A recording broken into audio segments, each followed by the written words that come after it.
call. So hello and welcome to the New Gig podcast. I'm your host, Glenn Hodgson, and today I'm delighted to be joined by freelancer Leah Fodevchuk. How are you doing, Leah? Hey Glenn, all good. Thank you. Good job on pronouncing the surname. I know it's not easy. Thank you very much. That was the most difficult part of the discussion Yeah. over, thankfully. But tell us a little bit about your background, the journey that you've had so far, and also, when did you realize that sort of the traditional 9 to 5 setup wasn't really for you? Okay, so my background is quite diverse. I've kind of done a little bit of everything, but I think that's kind of the point of why I've ended up where I am. So I kind of always say that I'm kind of traveler first, linguist second, manager, project manager third. Yep. And where it all really started was when I was like as young as 13. I'm originally from the UK Yep. and I studied French at school. I went on this French exchange to the south of France. It was really great. But the French and the English weren't getting on, and there were arguments here, there, and everywhere. And I remember it came to a head one night, and the English kids were sat on one side of the room, the French were on the other, and I was in the middle translating both. And I was the youngest on the team, but I was the one that actually could speak French and English. And I was translating and, being ever the diplomat. And I Yes. was like, wait, pretty good at this. Like, I'm pretty good. I'm not bad. Everyone understood what I was like saying, and Yeah. everyone made up in the end. So that kind of like told me that I was really good with people, that I really care about people, that I care about clear communication, I care about culture, cross-cultural communication, like specifically. Um, so I've come a little bit of way since then because now I speak Russian, I still speak French, and my Yep. Portuguese and my Ukrainian is like not bad. I've lived in Portugal. Well, I live in Portugal now. We used to Yes. live in Ukraine. My husband's from Ukraine, and Mm. before that, we lived in Russia. So all of this kind of really helped. This kind of the traveler vibe, the linguist side of me. That's been great. Excellent. When I was at university, though, I was actually in the military on the side. So I Okay. used to train with different units, lots of different units. I tried my hand here and there, but I settled on the intelligence corps, Mm. which was great because actually their kind of motto or their words is knowledge gives strength to the arm, which is totally me. That's totally, I've carried that through all of my different experiences. I'm definitely a huge nerd that loves to learn and then go on and take it into different experiences. Yes. Um, then I applied that to corporate context. I moved to Moscow. I worked for Hill and Knowlton Strategies, which you know all about. Yeah. I BDM guys. worked in Yeah. public affairs. Yeah, I worked in public affairs. So I would work with like really big companies from all around the world that were trying to find their way through like this kind of mess of Russian legislation changes and things like that. And I was kind of their go-to for things like that. Mm. Um, and that was super interesting because obviously I was living and working in another country, but I also got to help out other markets like Europe and Kazakhstan and Ukraine, things like that. Yes. So that was super cool. But then the pivotal moment that you asked about was the pandemic. Probably no surprise there for most people. For The many. pandemic was Mm. quite a pivotal moment. I was really overworked. I was really tired. I was going to sleep with my laptop, because we were all transitioning to this remote work life, Mm. and it was no one was set up for that, and I just couldn't do it anymore because I wanted more flexibility. I wanted to travel, but travel was not spoken of in those days. Yeah. So I quit. I left, realized that I could carry on as a freelancer, so keep doing what I was doing, but with a lot more flexibility. Mm. And here I am. So since then, I've just been freelancing, doing all sorts of things. So translating, writing, managing. And right now I'm working with WordBrew, Yep. which is a hybrid content creation company. And this is definitely the kind of the pinnacle of my flexibility era, which is just, being able to travel as much as you want, working however many hours you want, as long as the job's done, you're Yep. good.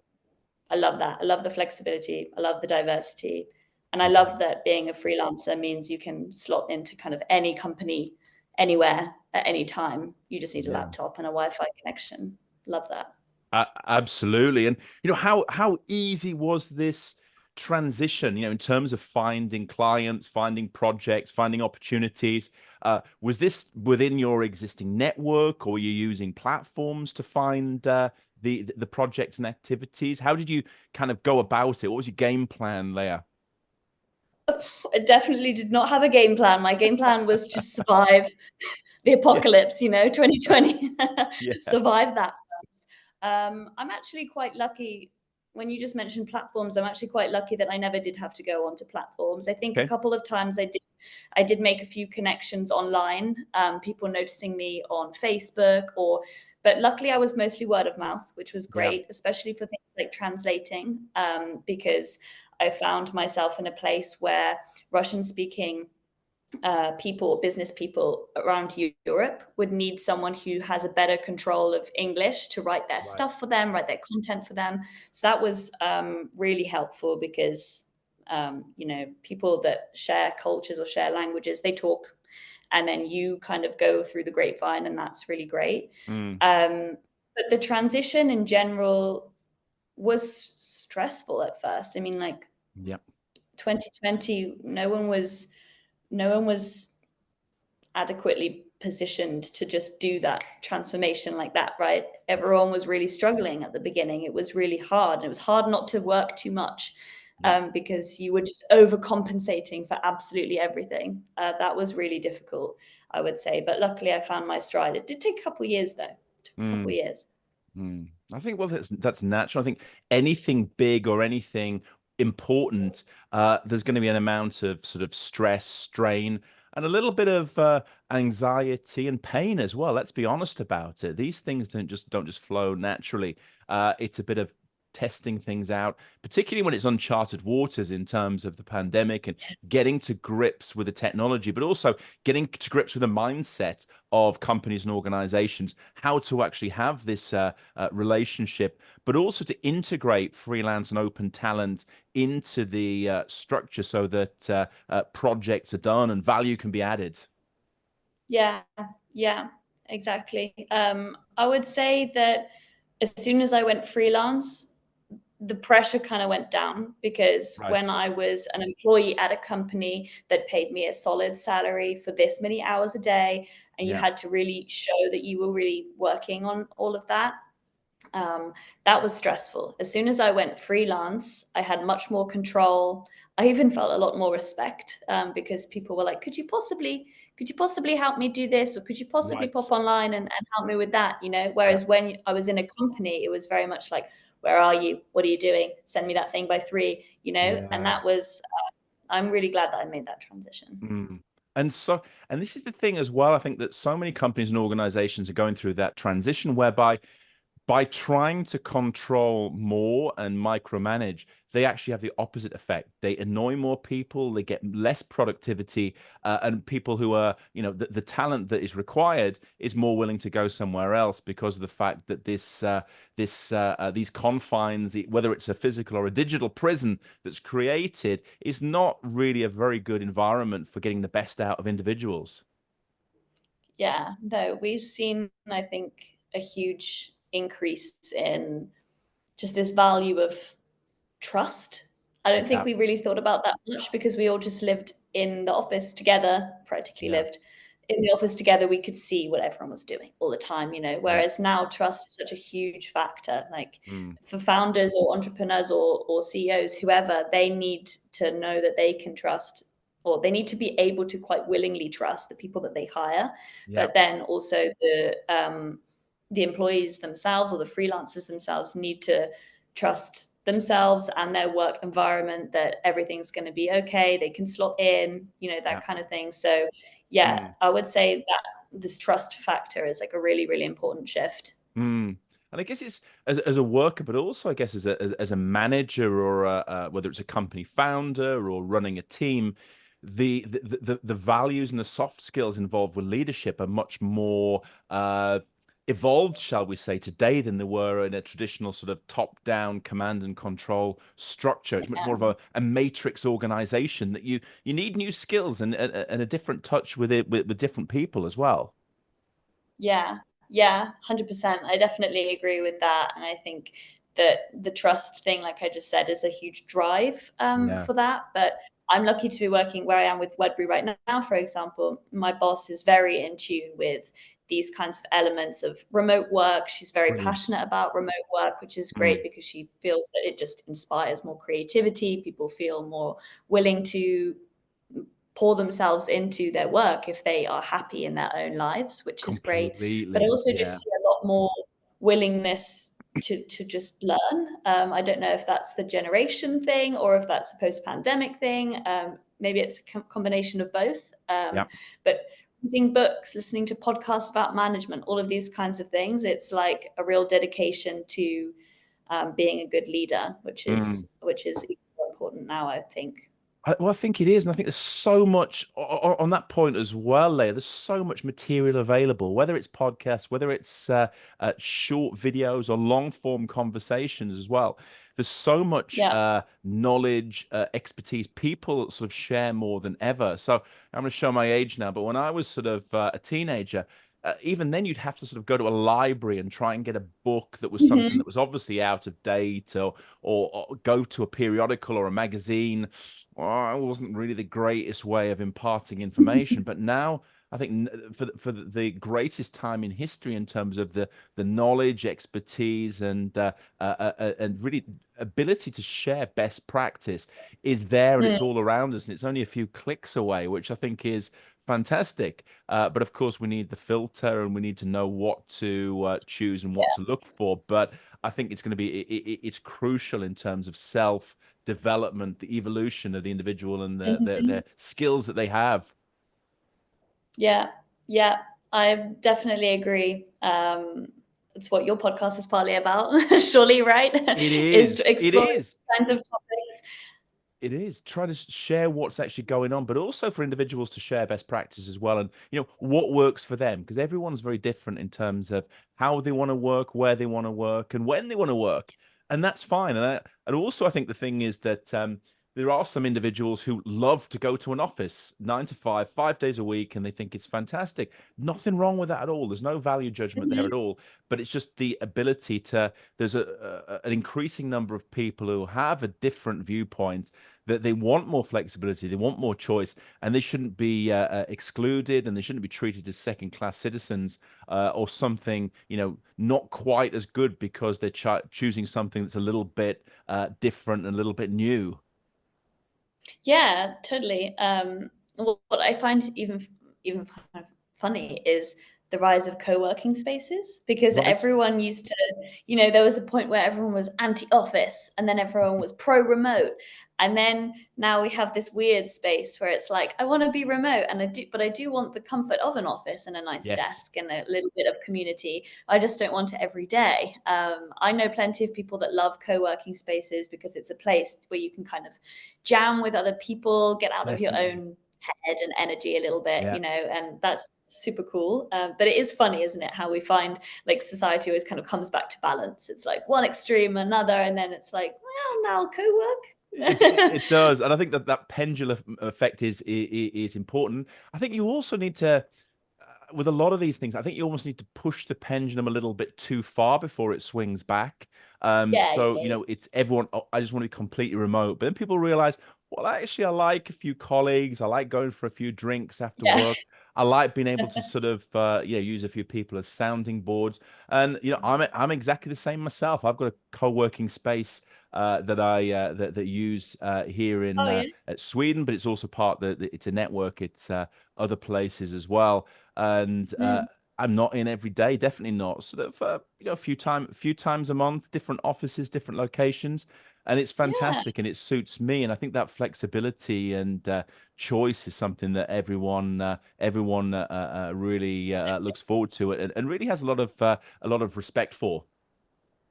Yeah, that's what it's all about, is just having that living that life that you want is like the kind of thing that I just mentioned, but having the freedom to live the life that you want. So if it means going to an office, then maybe there is an office, or maybe there are certain rules at the office that mean that you get better work done. For Yeah. example, like quiet definitely. rooms, or maybe you can bring your dog with you if you need a emotional support dog, things like that. Completely. There are all kinds of ways that we can change the status quo kind of Mm. thing.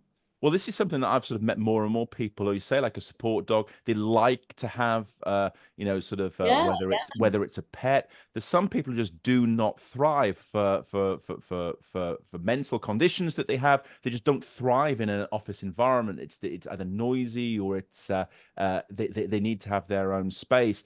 And I think this kind of, yeah, we talk so much these days about diversity, just in terms of like men, women, sexual orientation, race. But actually, the freedom to choose when, where, and how you work, I think, is a key element of diversity that companies, organizations, and employers need to take more seriously.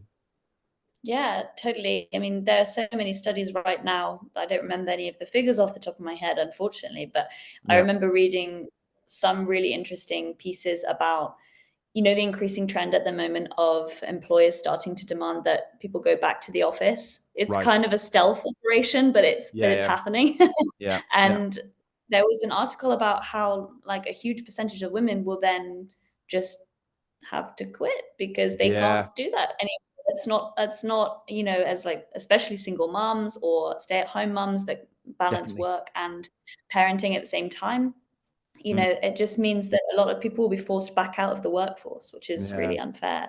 it was I think the crazy. freedom, Yeah, right? it is because the economy Yeah, loses out, the individuals lose out, and it's kind of, so you're saying that you're going to have sort of X percentage of the population are going to be excluded because they can't travel into a central business district for 8 hours a day. I mean, it's not the 1920s anymore. Please, let's have a more yeah, evolved mindset because the technology's there, the talent's there. Let's push these things forward a little bit. I think yeah, it's just absolutely yeah, crazy. It really is that. yeah, And when you meet these people with these sort of closed mindsets and say, "Oh, well, it has to happen.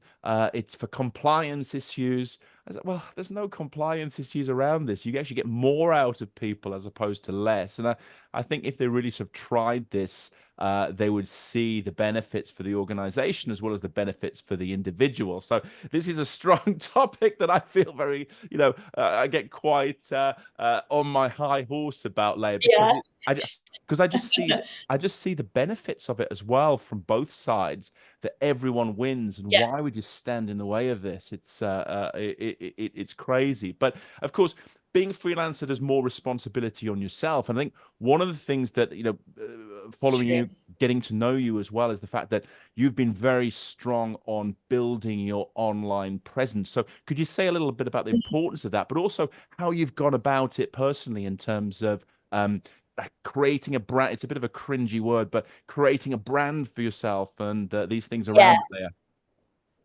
Well, it's quite nice that you ask me that question because I always feel like there's things I could be doing better Okay. or doing more of whatever. Yeah. I'm trying, but everyone has a long way to go, I think. Or there's some amazing creators out there that I find inspiring. Totally. But Me too. from Yeah. a from a content marketing kind of perspective, because that's kind of what this is. It's kind of Yep. content marketing.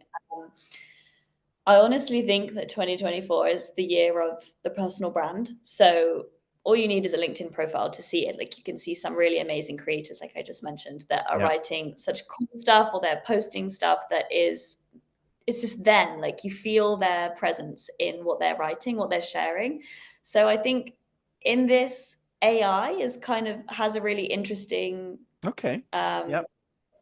effect on it in the sense that AI is kind of leveling the playing field when it comes to content creation these days. Mm, So individual thought leaders are really having to go like that extra mile to create their personal brand to make sure that they stand out from the crowd. mm. So people who actually do have people that didn't used to have thoughts now suddenly have thoughts because AI is helping them have thoughts, if that makes sense, and Yes. they're pumping out the content. So the people that really did have thoughts before have to work that extra bit harder Mm, to bring it and tie it all in with their personal brand to make it shine. yeah. So I would say that yeah, I'm I'm definitely, like, with my work right now, I'm working with some really cool entrepreneurs, founders, marketers, all kinds of people that Yeah. have suddenly come to me and said, Leah, I think actually me just posting or reposting something on LinkedIn once every 3 months is suddenly like not gonna cut it. What do you think? And I'm like, yeah, I would say so. Probably Yeah, not. maybe.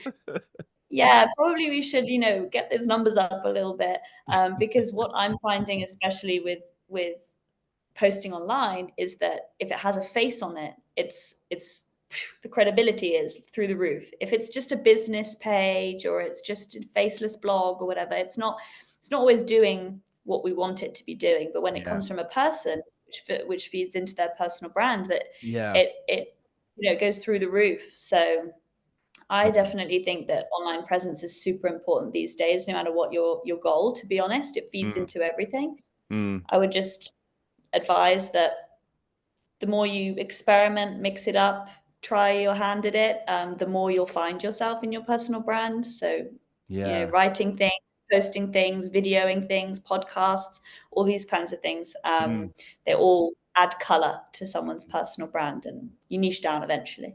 Yeah, completely. And I think this is to not be afraid to say, well, you can try stuff, then you can drop it if it's not really working or it's not really Yeah. you.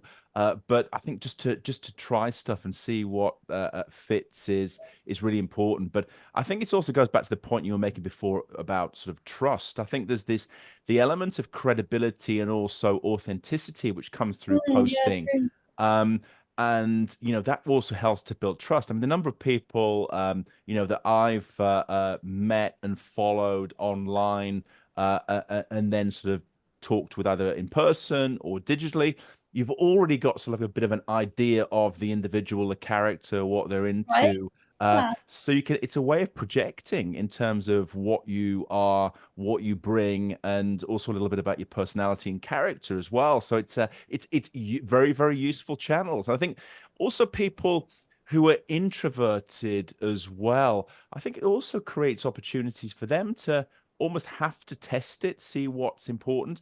I mean, they don't need to be sort of out there every day blogging, but to be able to sort of share a little bit of themselves, which when they realize this is important for their online presence, but also showing a little bit what value they can bring to companies and organizations as well.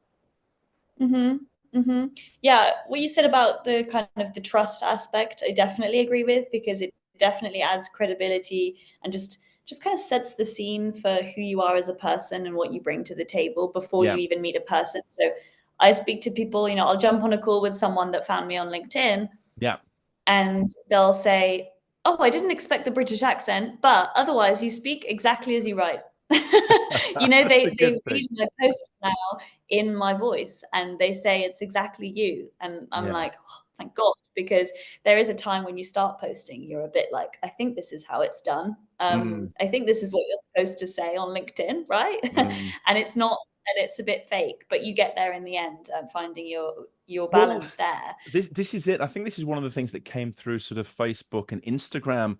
A lot of people using AI for their posts, and they were kind of like these cookie cutter, as the Americans would say, that almost looked a Mhm. bit the same. They were using the same icons, emojis, the same kind of phrases, and it was like, well, this is not really of. It doesn't seem What like you're it's your saying. personality. Yeah, so Yeah, it's yeah, a yeah. difficult one. Well, exactly, especially now with AI, because it really is pumping out a lot of Yeah. the same stuff.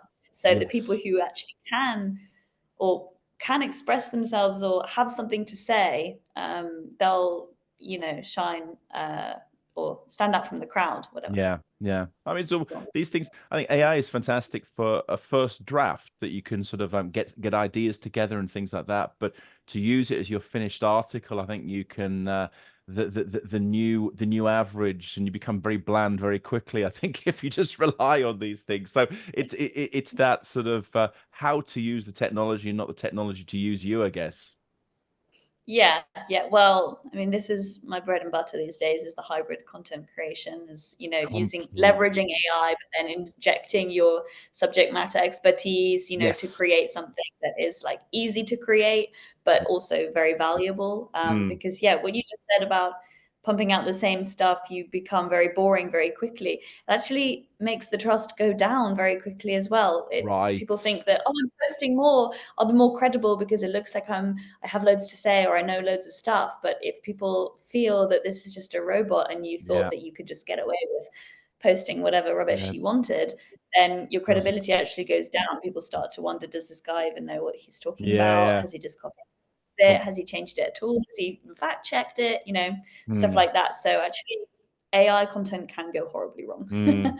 Yeah, absolutely needs to be. I think it's always you need to have the sort of the intelligence to be able to use these things correctly. I think it's important, and maybe just as a last point to say a little bit about the sort of the I wouldn't call you exactly digital nomad, but the ability to sort of work from different places, travel around, earn money. What are the sort of the what are the hints and tips you would share with other individuals who are thinking about following this journey or sat in a place like a very cold, wet, snowy Stockholm in January and thinking, "Oh, I'd love to be in Portugal instead." How can you give people the advice to be able to sort of take those steps and find the opportunities, Leah? Well, firstly, I want to mention that I have like several blankets under the camera here. It's not as warm in Portugal as you think. At least you guys have heating. Oh my Yes. goodness. Tips. Okay, where would I start? Um, I'm kind of a generalist at heart. So I would say I feel like all of my team's going to be like, "No, you should be a specialist." But Okay. I'm a generalist. I think that if you have any idea of what you're good at, what you like learning about, things like that, then I think you should just try it. Just try it. Yeah. See what kind of opportunities you can attract by just branding yourself, by applying to different jobs, by trying out different projects, getting the channels of communication, whether it's Grapevine or LinkedIn or whatever it is. Yeah. So just trying, like what we've already spoken about, just trying your hand at lots of different things and seeing kind of where it falls, where it lands. And if you like where it lands, great. If you don't, then you can change. That's the point of being freelancers. You have that Yeah. flexibility. I would say the second point, my second kind of tip is quite a boring one, but an important one because the digital nomad space is quite romanticized that you Mm. just like take your laptop wherever you want on the beach, woohoo, like cool. It's actually not really like that. And it can be really stressful if you get yourself into those sticky situations when you're on the back of a motorbike and you're like, oh my God, I need to join a really important Zoom call. It's Yes. actually really not good for your health. Yeah. I've been there and Mm. I've experimented in my first couple of years where I would push the boundary, of what I can do to like live my cool digital nomad life, but also do my job that actually pays my bills. Mm. You need to find your own balance of like what is appropriate during your working hours or during a call or whatever, and when you should play it safe and just be at your laptop for a day or two and just actually pump the work out or actually Yeah. be online. Make sure you have a good internet connection, things like that. So what I'm saying is be sensible Mm. sometimes, I guess. And to branch off from that point as well, another slightly boring one, but an important one is not underestimating the stress of things like bureaucracy, Yes. tax, your legal status, things like that. Because I think people forget if you're traveling 24/7, it's not a big deal. But if you're planning on being longer than 3 months in a certain country, you're probably going to need a visa. A lot of Mm. Brits, for example, have no idea that what a visa is. And so Yeah. you need to think about these things. Do you have the legal right to work in that country? Do you have a legal right to receive money in that country for the work that you do? All of these kinds of little things. I think people need to do their homework on a lot more than they do, because I'm seeing it cause a lot of stress Yeah. amongst people that thought they could just, with the rucksack and their laptop and I'll just go and work from wherever I want. It's actually Mm. not always that simple. You need to make sure you have like a legal footing to do Yeah. that.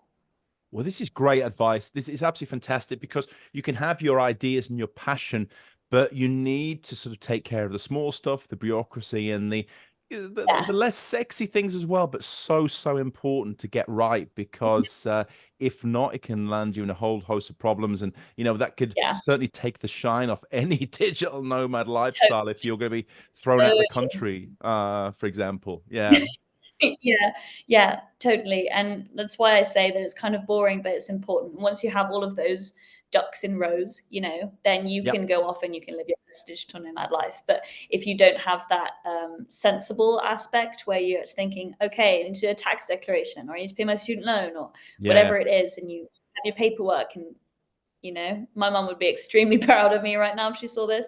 But fantastic. yeah, it's an important aspect.